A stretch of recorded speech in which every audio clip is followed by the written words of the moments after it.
Buongiorno e ben ritrovati con il TG Flash di New Sicilia, di seguito i titoli più importanti della mattina.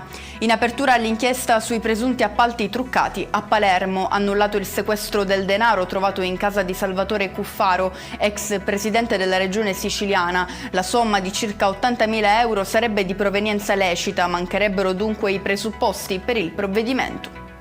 E rimaniamo sull'indagine con la richiesta della Procura di Palermo di accedere al cellulare del deputato romano, anch'egli coinvolto nell'inchiesta. È esattamente ciò che avevo personalmente chiesto, ha sottolineato l'indagato. Mi adopererò per accelerare i tempi di questa procedura, ha poi concluso. La cronaca nera, 2 incidenti stradali hanno reso nelle scorse ore le strade di Palermo teatro di dolore e sofferenza. Nella mattinata di ieri, lungo la Palermo-Sciacca, un violento scontro frontale tra 2 auto è costato la vita a Valeria Saveria Di Giorgio, 52 anni, e alla madre Angelica Ganci, 78. Qualche ora dopo, invece, ha avuto la peggio il 24enne Cristian Matteo D'Agostino, schiantatosi con l'auto contro un palo.